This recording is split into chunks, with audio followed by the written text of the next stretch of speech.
Hello, कैसे हैं आप? आज मैं आपको जनरल साइंस के अंदर आप अपनी फाइनल लेसन की डायरी किस प्रकार से बनाएंगे, वो मैं आपको बता रही हूँ। सबसे पहले हम जो एंट्रीज़ है वो लिखेंगे और जैसा कि आप देख रहे हैं हमारा जो प्रकरण है, पाठ्य प्रकरण है, वो है डीएनए की संरचना। यहाँ पर हमने लिखा है अपेक्षित व्यवहारगत परिवर्तन और जो हमारे उद्देश्य हैं वो हमने यहाँ पर हम लिखेंगे। सबसे पहला जो हमारा उद्देश्य है ज्ञानात्मक, हमने उद्देश्य लिखा है।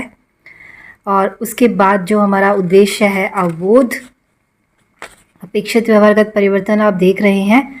उसके पश्चात है ज्ञानोपयोग, जो तीसरा हमारा उद्देश्य है। फिर उसके पश्चात हमारा उद्देश्य है कौशल। कौशल के बाद हमने लिखा है अभिरुचि और अभिरुचि के बाद लिखा है अभिवृत्ति।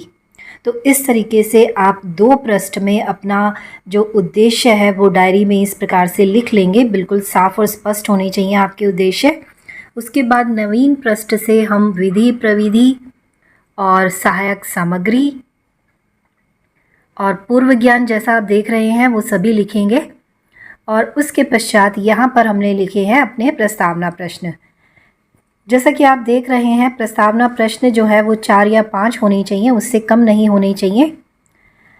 इसी तरीके से आप अपने प्रस्तावना प्रश्न जो है वो लिख लेंगे, उत्तर लिखेंगे साथ ही, और उसके पश्चात आप लिखेंगे उद्देश्य कथन।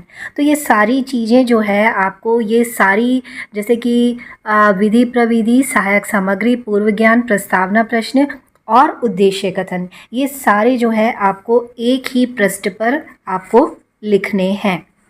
फिर नवीन पृष्ठ से आप कॉलम बनाएंगे शिक्षण बिंदु का, उसके पश्चात अध्यापक क्रिया का, और उसके पश्चात जो है विधि प्रविधि, विद्यार्थी क्रिया, विधि प्रविधि का, उसके पश्चात सहायक सामग्री का और शामपट सार का। अब जैसे कि हमने पहला जो हमारा टीचिंग पॉइंट है वो है डीएनए का परिचय। हमने यहाँ पर प्रश्न और उत्तर लिख दिए हैं कि परिवार किससे मिलकर बना है, माता पिता से, और संतति माता पिता से किसके कारण समानता प्रदर्शित करती है, डीएनए के कारण। डीएनए से आप क्या समझते हैं, ये हमारा समस्यात्मक प्रश्न हो गया। अब हमने इस चीज़ को यहाँ पर कथन के माध्यम से हमने बताया है और उसके पश्चात जो है बोध प्रश्न पूछे गए हैं। जो हमने कथन किया है उसी में से प्रश्न पूछे जाएंगे। और यहाँ पर जो हमने डीएनए है, जैसा कि आप देख रहे हैं, ये हमने यहाँ पर डीएनए का एक मिनिएचर लगाया है और इसी प्रकार का आपको यहाँ पर एक टीचिंग एड भी बनाना है। और ये हमने बिल्कुल साफ और स्पष्ट जो है शामपट सार किया है, जो कि हम ब्लैक बोर्ड पर काम करेंगे। वो सारी चीज़ें आपको यहाँ शामपट सार पर लिखनी है, ठीक है। तो इस प्रकार से जो डीएनए का परिचय है ये हमारा पहला टीचिंग पॉइंट हो गया।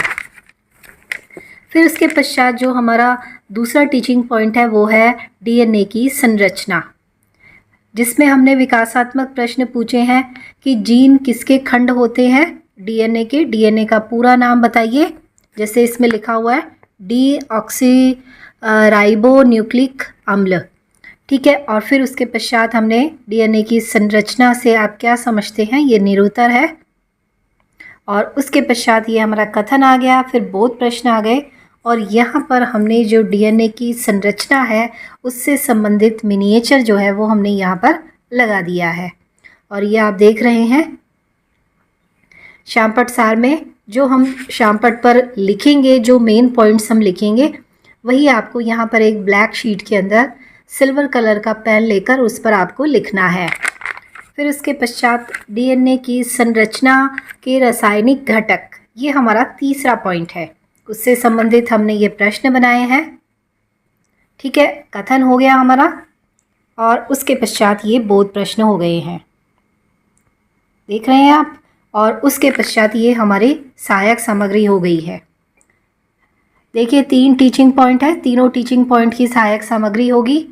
जो मिनिएचर है वही आपका जो है टीचिंग ऐड होगा, उससे अलग नहीं होना चाहिए। तो इस तरीके से ये हमारे तीनों जो है टीचिंग पॉइंट हो गए हैं।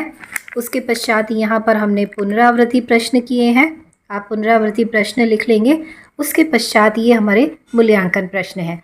मूल्यांकन प्रश्न में हमने वस्तुनिष्ठ प्रश्न किए हैं, रिक्त स्थान की पूर्ति की है, अति लघुत्तरात्मक प्रश्न बनाए हैं और लघुत्तरात्मक प्रश्न बनाए हैं। तो इसी तरीके से आप पूरा जो है मूल्यांकन प्रश्न लिखेंगे और तत्पश्चात जो है आप गृह कार्य करेंगे। तो इस तरीके से आप अपना बिल्कुल नीट और क्लीन आपका ये फाइनल जो लेसन है वो आपका बन जाएगा। Thank you.